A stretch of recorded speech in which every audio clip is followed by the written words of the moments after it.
മാലിക് ഇമാം ഹബീബിന്റെ പേര് പറയുമ്പോഴേക്കും ഇദാ ദുഖിറൻ നബിയ്യു സ്വല്ലല്ലാഹു അലൈഹി വസല്ലം യതഗയ്യറു ലൗനുഹു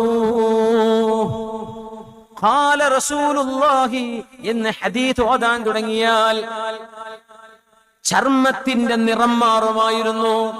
ആര്? ഈ മദ്ഹബിന്റെ ഇമാം മാലികി മദ്ഹബിന്റെ ഇമാം മാലിക് ഇബ്നു അനസിൽ മദനി റളിയല്ലാഹു അൻഹു റഹ്മത്തുള്ളാഹി അലൈഹി. തൊലിയുടെ നിറം മാറും.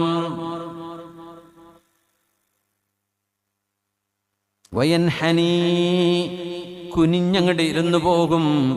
ഹത്താ യസ്ഉബ ദാലിക അലാ ജുലസാഇഹി. ഹദീസ് പഠിക്കാൻ വന്ന നൂറുകണക്കിന് ആളുകൾ ആ സദസ്സിലുണ്ടാകും.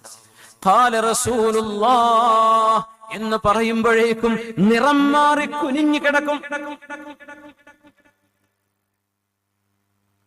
അപ്പൊ ആരോ ചോദിച്ചു, ഇമാം നിങ്ങൾ എന്താണ് ഇങ്ങനെ വിഷമിച്ചു പോകുന്നത് ഹബീബിന്റെ പേര് പറയുമ്പോൾ?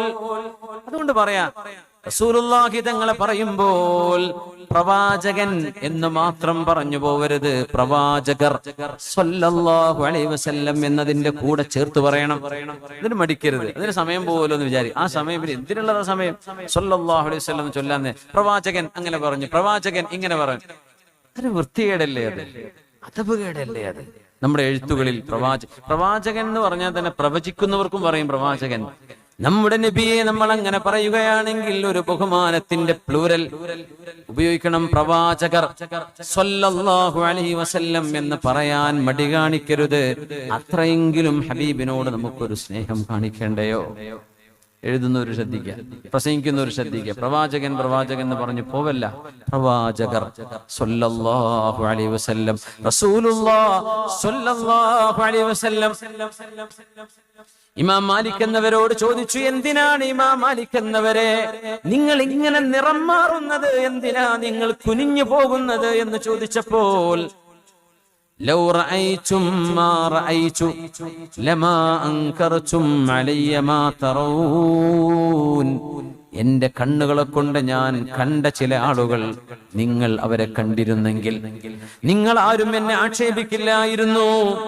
കുൻതു അറാ മുഹമ്മദ് ബിനുൽ മുൻകദിർ, മുഹമ്മദ് ബിനുൽ മുൻകദിർ എന്ന താബിഈങ്ങളിലെ മഹാനായ മനുഷ്യനെ ഞാൻ കണ്ടിട്ടുണ്ട്.